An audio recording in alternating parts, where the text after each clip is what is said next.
আমরা কি আমাদের জীবনে ভয়ানক কোনো ঝড়ের অভিজ্ঞতা কখনো লাভ করেছি?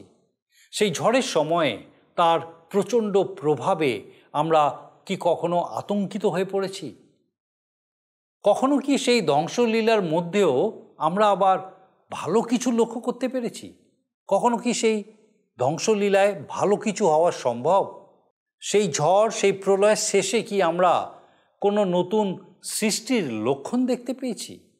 সময় হলো হৃদয় খোলো, শ্রবণ করো জীবন বাণী, নম্র চিতে শ্রবণ করো, নম্র চিতে শ্রবণ করো খ্রিস্ট যিশুর জীবন খানি। প্রভু যিশু তোমার সাথে চলতে আমি চাই, জানি পথ সহজ নয় তাই কাছে থেকো সদাই। প্রভু যিশু তোমার সাথে চলতে আমি চাই, জানি পথ সহজ নয় তাই কাছে থেকো সদাই। শত পরীক্ষায় বিপদে হারিয়ে না যাই, শত পরীক্ষায় বিপদে হারিয়ে না যাই, তুমি বিনা আতুনাই। নমস্কার, প্রভু যীশু খ্রিস্টের মধুর নামে জীবনবাণী অনুষ্ঠানে আপনাকে স্বাগত জানাই। আমার বিশ্বাস মহান ঈশ্বর আপনাকে সম্পূর্ণ সুস্থ রেখেছেন, সুরক্ষিত রেখেছেন। আর আমি খুব খুশি আজকে আরেকবার আপনি আমাদের সঙ্গে এই জীবনবাণী অনুষ্ঠানে উপস্থিত হয়েছেন। আমরা ধারাবাহিকভাবে পবিত্র বাইবেলের গীতসংহিতা পুস্তক থেকে আলোচনা করছি। আর আমাদের আজকের পর্বের আলোচনা হলো রাজা দাউদের রচনা করা আরও দুটি গীত। আজ আমরা গীতসংহিতা 28 এবং 29 নিয়ে আলোচনা করব। 28 গীত একটি ছোট কিন্তু অপূর্ব রচনা। এটি সংকটকালের একটি আর্তনাদ। রাজা দাউদ পুনরায় সংকটের মধ্যে থেকে ঈশ্বরের কাছে ক্রন্দন করছেন। রাজা দাউদের সাথে সাথে ইসরায়েলের সংকটকালের ক্ষেত্রেও এটি একটি ভাববাণীমূলক গীত। বস্তুত এটি 29 গীতের ভূমিকা। রাজা দাউদ তার জীবনে অনেকটা সময় পাহাড়ে পাহাড়ে পালিয়ে বেরিয়েছিলেন। সেই সময় তিনি পাহাড়ের উপরে গুহা বা ফাটলের মধ্যে আশ্রয় নিতেন। তিনি লক্ষ্য করেছিলেন যে ঈশ্বর শৈলের ন্যায় তাকে শত্রুর হাত থেকে রক্ষা করতেন। আর সেই কারণেই তার পক্ষে সদাপ্রভুকে শৈল বলে সম্বোধন করা খুবই স্বাভাবিক ছিল। সংকটের মধ্যে থেকে তিনি শৈলরূপ ঈশ্বরের কাছে তার নিরাপত্তার জন্য বিনতি করেছেন। রাজা দাউদ লিখেছেন যে ঈশ্বর তার বিনতি শুনেছেন এবং তিনি স্বীকার করেছেন যে একমাত্র ঈশ্বরই তার রক্ষাকারী ঢালের ন্যায়। তিনিই হচ্ছেন সকল শক্তির উৎস এবং চূড়ান্ত নিরাপত্তা। রাজা দাউদ বিনতি করেছেন যেন সদাপ্রভু তার মতোই তার সমগ্র প্রজাবৃন্দকেও রক্ষা করেন। 29 গীত হচ্ছে প্রলয়ের মধ্যে ঈশ্বরের রব। এই গীতে ঝড়ের আগে হওয়া সেই থমথমে ভাব, বজ্রধ্বনি, সারা আকাশ জুড়ে বিদ্যুতের চমক এবং চারিদিকে ঘটতে থাকা আতঙ্ক দেখতে পাই। এই গীতের প্রথম দুটি পদ হচ্ছে সূত্রপাত এবং শেষ দুটি পদ হচ্ছে উপসংহার। গীতটির মূল বিষয়বস্তু লেখা আছে এর 3 থেকে 10 পদের মধ্যে। আমরা লক্ষ্য করি যে এখানে 7 বার সদাপ্রভুর রবকে বিভিন্নভাবে উল্লেখ করা হয়েছে। একটা লক্ষ্য করার বিষয় হলো যে এই গীতের সূত্রপাতে রাজা দাউদ কেবলমাত্র ঈশ্বরের সন্তানদেরই, ঈশ্বরে বিশ্বাসকারী ব্যক্তিদেরকেই তার স্তব স্তুতি বন্দনা করতে বলছেন। এরপর গীতের বিষয়বস্তুতে সমগ্র দেশে সেই প্রলয় ঝড় বয়ে চলেছে। এই ঝড়ের মধ্যে রাজা দাউদ সদাপ্রভুর রব কত রকমভাবে শুনতে পাচ্ছেন। 3টি পর্যায়ে আমরা এই ঝড়ের বর্ণনা দেখতে পাই। ক্রমশ সেটা ঘনীভূত হয়েছে। লেবাননের এরস বৃক্ষের মধ্যে থেকে ক্রমশ এই ঝড় আরও শক্তিশালী হয়ে জেরুসালেমের দিকে এগিয়ে এসেছে। এই ঝড়ের মধ্যে ঈশ্বরের রব শুনে রাজা দাউদের মন আনন্দে ভরে গেছে। কিছুক্ষণ পরে সেই বৃষ্টিও থেমে গেল আর জেরুসালেমের আকাশ বাতাস পরিষ্কার হয়ে উঠল। এই ঝড় সদাপ্রভুর এই রব কেবল ধ্বংস করেনি, সৃষ্টিও করেছে। এই ঝড়ে অনেক পশু ভয় তাদের শাবকদের প্রসব করেছে। সমস্ত বৃক্ষের পুরনো পাতাগুলি ঝরে গেছে, নতুন পাতা গজাবার পথ খুলে দিয়েছে। যারা ঈশ্বরের মন্দিরে অনেক দিন যায়নি তারাও সেখানে গিয়ে তার আরাধনা করেছে। আসুন আমরা বিস্তারিতভাবে এই দুটি গীতের বিষয়বস্তু আলোচনা করি এবং দেখি যে ঈশ্বর কিভাবে আমাদের সঙ্গে কথা বলেন। প্রিয় বন্ধু, আজকের আপনাদের কাছে আমি 28 এবং 29 গীত নিয়ে আলোচনা করব। গীত সংগীতার 28 গীতটি খুবই ছোট, সংকটকালের এক ক্রন্দন। দাউদ সংকটে পড়ে ঈশ্বরের কাছে কাতর বিনতি জানাচ্ছেন। গীতটা একটা ভাবুকটিও বটে। মহাতাড়নার মধ্যে ইসরায়েলের ক্রন্দনের এক ছবি, শত্রুর বিচার প্রার্থনা, সেই সঙ্গে উদ্ধার লাভ যে করবেনই এ বিষয়ে প্রশংসা।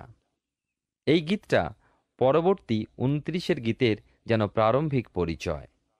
দাউদ এইভাবে আরম্ভ করলেন এক পদে, সদাপ্রভু আমি তোমাকে ডাকিতেছি, আমার শৈল আমার প্রতি বধির হইও না, পাছে যদি তুমি আমার প্রতি নীরব হও, আমি গর্তগামীদের তুল্য হইয়া পড়ি। আর দেখি যে দাউদ শৈলের স্থিরতা, দৃঢ়তা, নিরাপত্তা বিষয় বিশেষ অভিজ্ঞ ছিলেন, কেননা তাঁর জীবনের বহু বৎসর তিনি শৈলবাসী ছিলেন, অর্থাৎ পাহাড়ের ফাটলে গুহায় আত্মগোপন করে শত্রুর হাত থেকে নিজেকে রক্ষা করতেন। এই শৈলের বা পাহাড়ের যিনি নির্মাতা, তিনি স্রষ্টা, তিনি শৈল অপেক্ষা আরও কত কত দৃঢ়, অটল এবং নিশ্চল। দাউদ বললেন, আমার শৈল আমার প্রতি বধির হইও না। ইসরায়েলও শৈলের কথা জানত।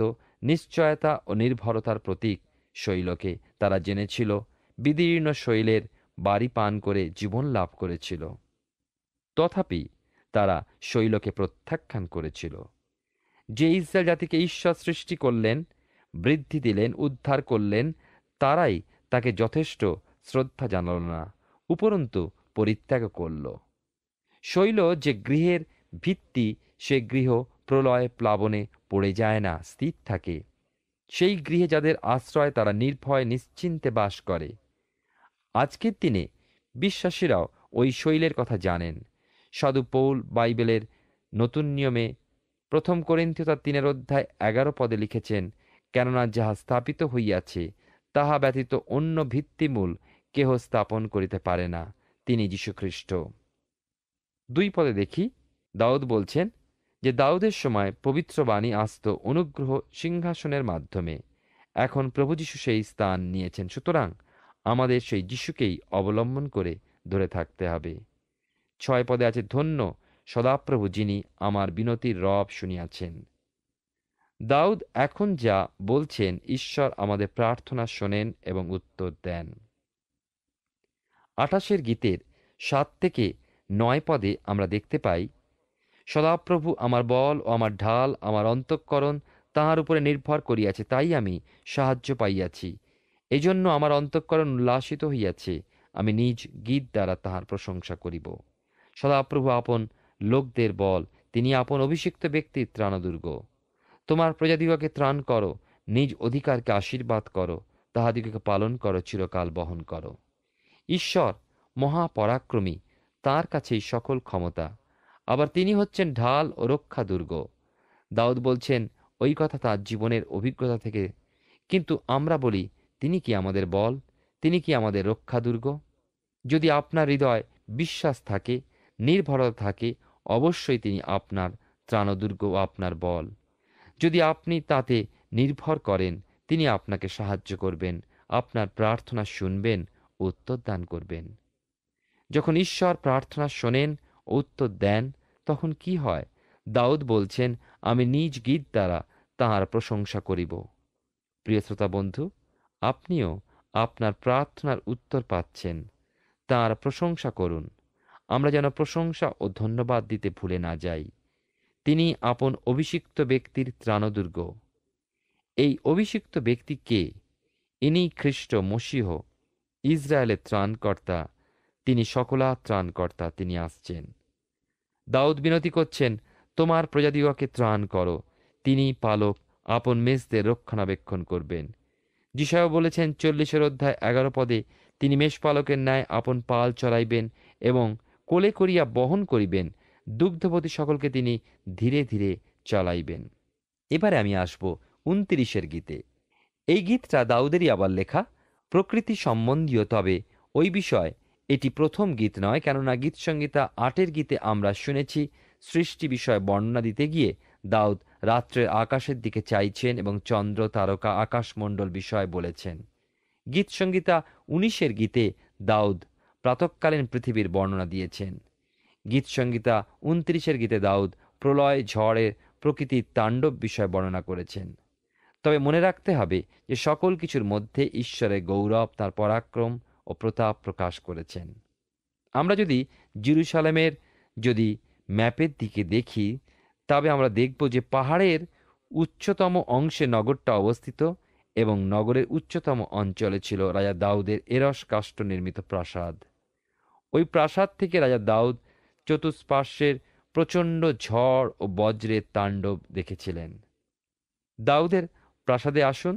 দূরে পশ্চিমে ভূমধ্যসাগর, উত্তরে দুটো পর্বতমালা কর্মিল ও হরমোন, পূর্বে আর দূরে গালিল সাগর নেমে এসেছে, জর্দন উপত্যকা মধ্য দিয়ে বয়ে আসছে জর্দন নদী এবং লবণ সমুদ্রে মিশেছে।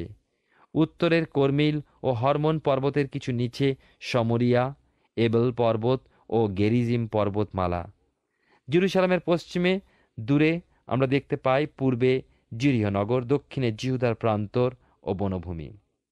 দাউদ কৈশোর থেকেই বনে পর্বতে প্রান্তরে ঘুরে বেড়িয়েছেন এবং এই কবিতা লেখার সময় তিনি প্রকৃতির দিকে চেয়েছিলেন নিশ্চয়ই। দূরে উত্তর পূর্বে কোণে কালো মেঘের ঘনঘটা ঝড়ের পূর্বাভাস, কিছুক্ষণের মধ্যেই প্রলয় কাণ্ড ঘটবে। বেশ কয়েক বৎসর পূর্বে আমরা জানি কোনো এক অঞ্চলে এক প্রচণ্ড ঝড় হয়, আর নামকরণ করা হয় ক্যামিলে। ওই ঝড়ে লক্ষ লক্ষ সম্পত্তি, মানুষ, টাকার সম্পত্তি, কোটি কোটি সম্পত্তি, বহু জীবন হানি হয়। ওই সময় কয়েকটা পরিবার ঝড়ের আনন্দ উপভোগ করার জন্য একটা পার্টি করে এবং এদের বেশিরভাগই জীবন হারায়। গীতসংহিতা 29 বিষয় একজন বলেছেন এটি সপ্ত বজ্রের কবিতা, আর একজন বলেছে এটা একটা সুন্দর ঝড়ের বর্ণনাপূর্ণ কবিতা। 29 গীতের প্রথম 2টি পদ গীতের প্রস্তাবনা, পরের 7টি পদ কবিতার বিষয়বস্তু এবং শেষ 2টি পদ কবিতার উপসংহার বর্ণনা করে। কবিতাটা আলোচনা শুরুর আগে বলি, আপনারা লক্ষ্য করবেন কবি 3 পদ থেকে 10 পদের মধ্যে সদাপ্রভুর রব এই কথাটা কিন্তু 7 বার ব্যবহার করেছেন। সদাপ্রভুর রব জলের উপর, সদাপ্রভুর রব শক্তি বিশিষ্ট, সদাপ্রভুর রব প্রতাপান্বিত, সদাপ্রভুর রব ভেঙে ফেলে, সদাপ্রভুর রব অগ্নিশিখা, সদাপ্রভুর রব কাঁপায় এবং সদাপ্রভুর রব প্রসব করায়। 29 অধ্যায় 1 এবং 2 পদ শুরু হয়েছে এমনইভাবে, হে ঈশ্বরের সন্তানগণ সদাপ্রভুর কীর্তন করো, সদাপ্রভুর গৌরব ও পরাক্রম কীর্তন করো, সদাপ্রভুর উদ্দেশ্যে তাহার নামের গৌরব কীর্তন করো, পবিত্র সভায় সদাপ্রভুর কাছে প্রণিপাত করো। লক্ষ্য করুন, দাউদ তাঁর প্রস্তাবনায় কেবলমাত্র ঈশ্বরের সন্তানগণকে সম্বোধন করে বলছেন সদাপ্রভুর কীর্তন করো। ঈশ্বরের সন্তান কারা? যোহন লিখিত সুসমাচারের 1 অধ্যায় 12 পদে লেখা আছে, যত লোক তাহাকে গ্রহণ করিল, কাকে? অর্থাৎ যিশুকে, সেই সকলকে যাহারা তাহার নামে অর্থাৎ যিশু নামে বিশ্বাস করে, তাহাদিওকে তিনি ঈশ্বরের সন্তান হইবার ক্ষমতা দিলেন। বর্তমানকালে খ্রিস্টে বিশ্বাসীজন মাত্রেই ঈশ্বরের সন্তান। দাউদের কালে ঈশ্বর সদাপ্রভুতে নির্ভরশীল জন তাঁর সন্তান। দাউদ পরিপূর্ণভাবে ঈশ্বরে নির্ভরশীল ছিলেন এবং তার মতন সবাইকে তিনি সম্বোধন করে বলছেন সদাপ্রভুর কীর্তন করো। একথা সত্যি যে একমাত্র পবিত্র ওষ্ঠ পবিত্র ঈশ্বরের গুণকীর্তন করে, এটাই ঈশ্বর চান। যে ঈশ্বরকে জানে না সে কিভাবে তার প্রশংসা গৌরব করবে? ঈশ্বরের প্রশংসা কি কেবলমাত্র গলা ফাটিয়ে চিৎকার, সুন্দর ভাষায় সুন্দর সুরে গান গাওয়া? প্রতি বৎসর খ্রিস্ট জন্মোৎসব উপলক্ষে আমরা দেখতে পাই বিভিন্ন দলের বিভিন্ন কীর্তন শুনি। কিছু লোক স্বাভাবিক অবস্থায় থাকলেও বেশিরভাগ জনকে দেখি অস্বাভাবিক অবস্থায় প্রাণপণে গান গাইছে। কি গাইছে তার অর্থ সে হয়তো বুঝছে না, কিন্তু গেয়ে চলেছে। দাউদ বলছেন, হে ঈশ্বরের সন্তানগণ সদাপ্রভুর উদ্দেশ্যে তাহার নামের গৌরব কীর্তন করো। দাউদ তার অন্তরের অন্তঃস্থল থেকে ঈশ্বরের উদ্দেশ্যে কীর্তন করতেন। তিনি ঈশ্বরীয়ভাবে ডুবে গিয়ে ভাবক্তি প্রচার করতেন, অতি গভীরে চলে যেতেন। তিনি দেখতে পেতেন ঈশ্বরের পরিত্রাণ ও পরিত্রাতাকে। দাউদ ঈশ্বরের সন্তানগণকে বলছেন যে সেই সদাপ্রভুর কাছেই প্রণিপাত করো। এইবার দাউদ তাঁর বিষয়বস্তুর মধ্যে এলেন, আসল বক্তব্য শুরু করলেন।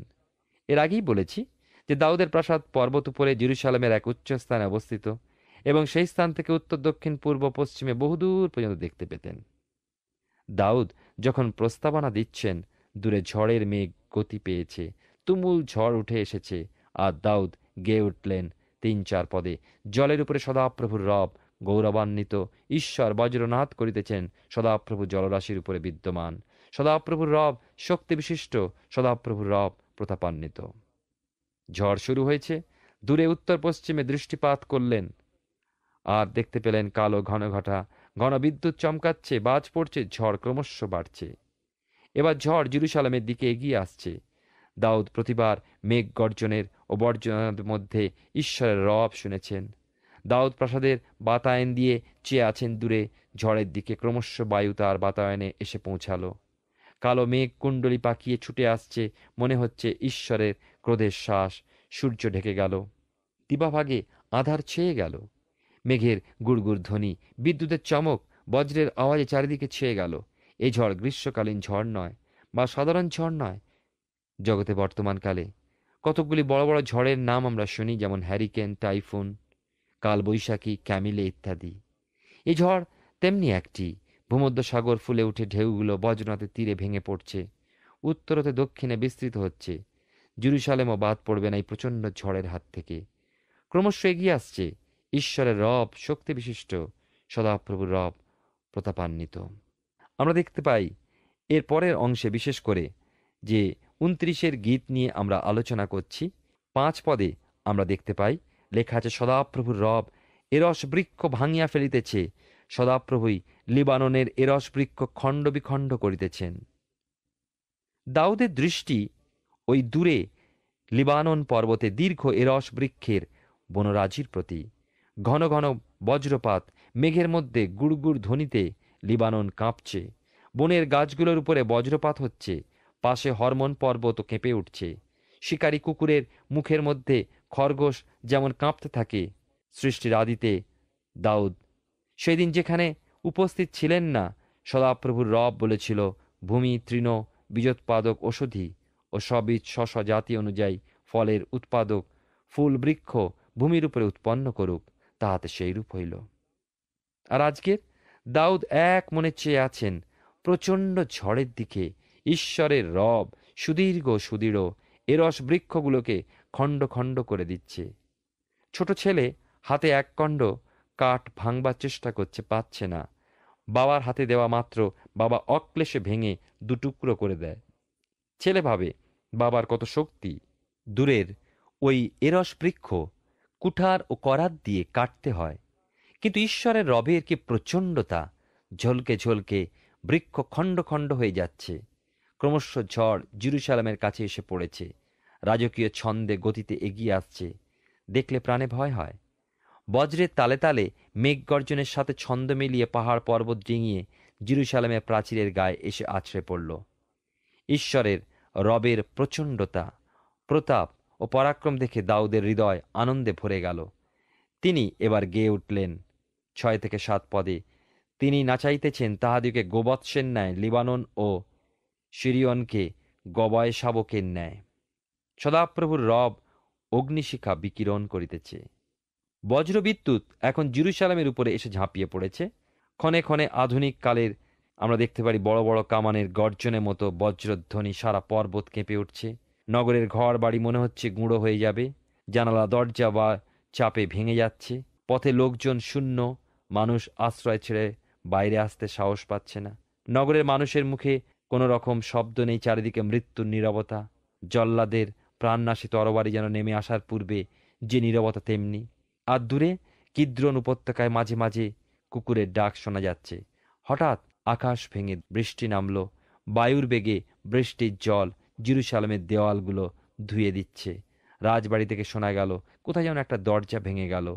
বাতাস তোড়ে কোথাও নিয়ে গিয়ে আছড়ে মারল, বোধহয় চুরমার হয়ে গেল। দাউদের জীবনে এই ঝড় প্রথম নয়।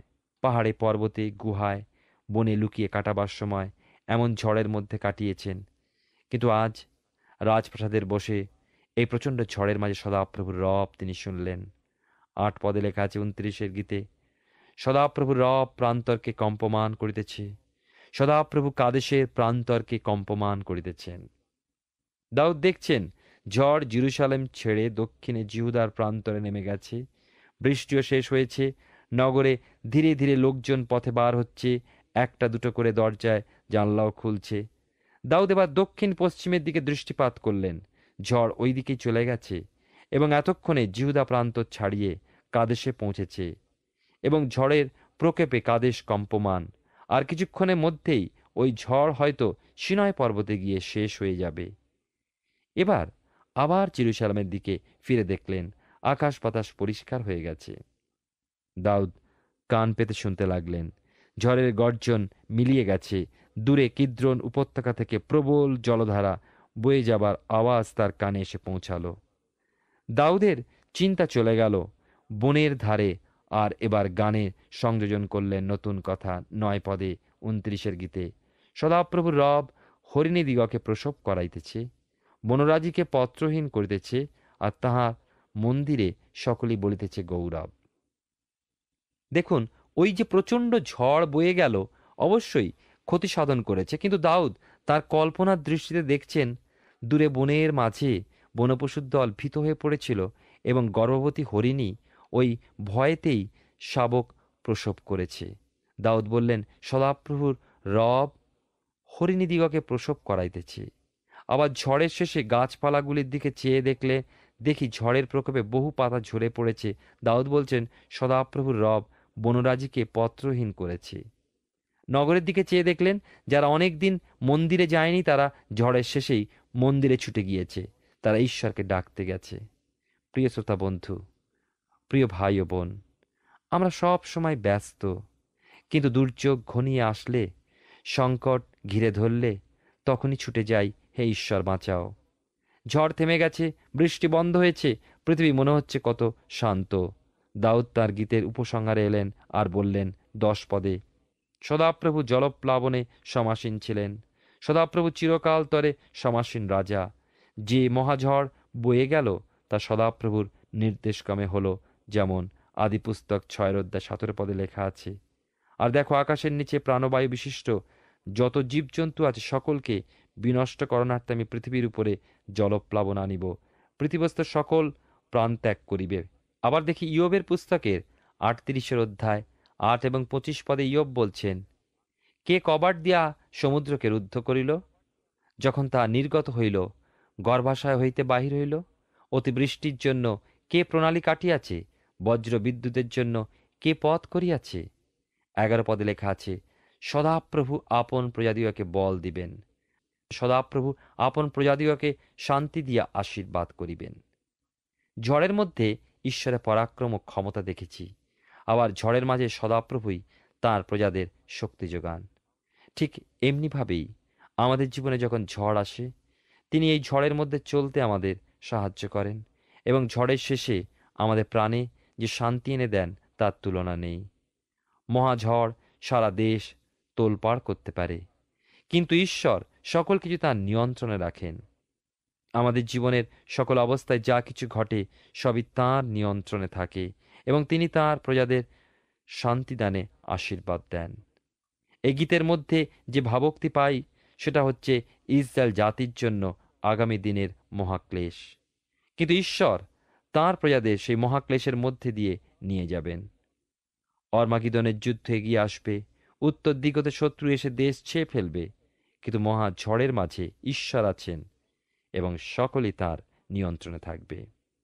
নূতন জীবনেও মহাঝড় আসে, মনে হয় সব কিছু হয়তোবা ভেঙে চুরমার হয়ে যাবে, কিন্তু নতুন জন্মের পর যেহেতু একজন বিশ্বাসী ঈশ্বরের সন্তান হয়েছেন, মনে রাখব যে ঈশ্বরই মহাঝড়ে রক্ষা করবেন। প্রভু যীশু নিজে ঝড় নিয়ন্ত্রণ করেন। মার্ক লিখিত সুসমাচারের 4 অধ্যায় 37 পদ থেকে আমরা সেই বিষয় দেখতে পাই। দিনের শেষে শিষ্যদের নিয়ে যীশু নৌকায় উঠলেন। ক্লান্তিতে যীশু নৌকার পশ্চাতে বালিশে মাথা রেখে অঘরে ঘুমাচ্ছিলেন।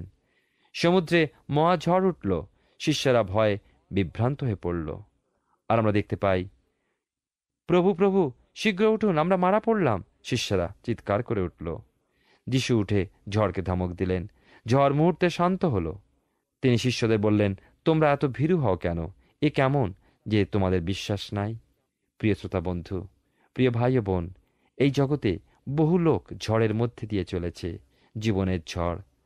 তারা জানে না যে কে ঝড় নিয়ন্ত্রণ করবে, তাই তো তাদের এত ভয়, এত দুশ্চিন্তা। আপনি কি ঝড়ের মধ্যে পড়েছেন? আপনার জীবনে কি ঝড় বইছে? নিয়ন্ত্রণকর্তা প্রভু যীশু, তাঁর চরণে নিজেকে সমর্পণ করুন। ঝড় চলে যাবে, শান্তি নেমে আসবে। ঈশ্বর আপনার জীবনে মঙ্গল করুন। আমরা গীতসংহিতা পুস্তক থেকে ধারাবাহিকভাবে অধ্যয়ন করছি। আমার বিশ্বাস মহান ঈশ্বর বিশেষভাবে আপনার সঙ্গে আজকে কথা বলেছেন। রাজা দাউদের সংকটের সময় তাকে পুনরায় সদাপ্রভু ঈশ্বরের স্মরণ নিতে দেখি। তিনি সদাপ্রভুকে সম্বোধন করে বলছেন যে তার জীবনে সদাপ্রভু দৃঢ় শৈলের ন্যায় হয়ে রয়েছেন, যে শৈলের উপরে তিনি সম্পূর্ণ নিরাপদে আশ্রয় গ্রহণ করতে পারেন। ঈশ্বর যদি তার বিনতি না শোনেন, তাহলে তিনি সংকটের মধ্যে সেই খাদের মধ্যে পড়ে যাবেন। রাজা দাউদ বলেছেন যে সদাপ্রভু যখন তার প্রার্থনা শুনেছেন, তখন তিনি তার পক্ষ হয়ে উঠেছেন, তার হাতে ধরা ঢালের মতো, যা তাকে তার সমস্ত সংকট থেকে আড়াল করে রেখেছে। সংকটকালে রাজা দাউদের আহ্বানে সদাপ্রভু এক মহাপ্রলয়ের ন্যায় তার জীবনে এসে পৌঁছেছেন। ঝড়ের আওয়াজ, বজ্রপাতের শব্দের মধ্যে তিনি ঈশ্বরের রব শুনতে পেয়েছেন। এই প্রলয় ঝড়কে তিনি লেবাননের এরস বৃক্ষরাশির মধ্যে থেকে ক্রমশ শক্তিশালী হয়ে জেরুসালেমের উপর দিয়ে আরও দক্ষিণ দিকে বয়ে যেতে লক্ষ্য করছেন। সদাপ্রভুর রব এই ঝড় কেবল যে ধ্বংসলীলা সংগঠন করেছে তা নয়, কিন্তু এর পরে তার মাধ্যমে নতুন সৃষ্টিও হয়েছে। এটা যেন যুগান্তে হওয়া সেই মহাক্লেশ ও তার পরবর্তী নতুন সৃষ্টির একটি সুন্দর প্রতিচ্ছবি। আমরা এই প্রলয়, যা ঈশ্বরের রব, তার এক সুন্দর বর্ণনা 29 গীতে লক্ষ্য করলাম। আমাদের পরের অধ্যায়ে আমরা 30 এবং 31 এই দুটি গীত নিয়ে আলোচনা করব। আসুন এখন প্রার্থনায় যাব, আর আমি চাইব আপনি আমার সঙ্গে প্রার্থনায় যোগ দিন। আসুন প্রার্থনা করি। পরম করুণাময় স্বর্গীয় পিতা, ধন্যবাদ দিই প্রভু, তোমার পবিত্র পরাক্রমের একটি বার এই সুন্দর সুযোগ আমাদের জীবনে দিয়েছ। ধন্যবাদ দিই পিতা যে প্রতি মুহূর্তে তুমি আমাদের সঙ্গে আছো এবং তোমার রব তুমি চাও যেন আমরা শুনতে পাই। ধন্যবাদ দিই আজকে আমাদের সেই প্রত্যেক দর্শক বন্ধুর জন্য যারা তোমার রব শুনতে পেয়েছে। পিতা, তোমার পবিত্র পরাক্রমে সেই প্রত্যেককে তোমাতে আরও বেড়ে উঠতে সাহায্য করো, যেন প্রতিনিয়ত প্রত্যেক মুহূর্তে তারা পিতাগো তোমার সেই রবে অবদান করতে পারে, শুনতে পায় এবং সেই মতো এগিয়ে চলতে পারে। তুমি সাহায্য করো আমাদের প্রত্যেক দর্শক বন্ধু, তাদের পরিবার পরিজন প্রত্যেককে প্রভু তোমার পবিত্র আত্মার পরাক্রমে তোমাতে স্থির রাখো, সুস্থ সবল রাখো। পিতা, জানি না কে কীভাবে হয়তো অসুস্থ আছেন, হয়তো কঠিন সময়ের মধ্যে দিয়ে যাচ্ছেন। প্রার্থনা করি প্রভু তোমার পবিত্র অনুগ্রহে রক্ষা করো, উদ্ধার করো, আরোগ্যতা দাও, দয়া করো। তোমার যিশু নামে ভিক্ষা দয়া করে শ্রবণ গ্রহণ করো। আমেন। ঈশ্বর মহান, তিনি তার মহানতায় আমাদেরকে তার জীবন্ত বাক্য দিয়েছেন যেন আমরা আরও গভীরভাবে তাকে জানতে পারি, তার রব শুনতে পাই। আমার বিশ্বাস এইভাবেই আগামী দিনেও আপনি আমাদের সঙ্গে আমাদের এই জীবনবাণী অনুষ্ঠানে উপস্থিত থাকবেন, যখন ঈশ্বর এইভাবেই আমাদের সঙ্গে কথা বলবেন। ঈশ্বর আপনার মঙ্গল করুন। প্রিয় বন্ধু, আশা করি জীবনবাণী অনুষ্ঠানটি আপনার ভালো লেগেছে। আর যদি ভালো লেগে থাকে তাহলে অবশ্যই আমাদের একটি মিসড কল দিন। আপনার দেওয়া মিসড কলটি আমাদের কাছে অতি মূল্যবান।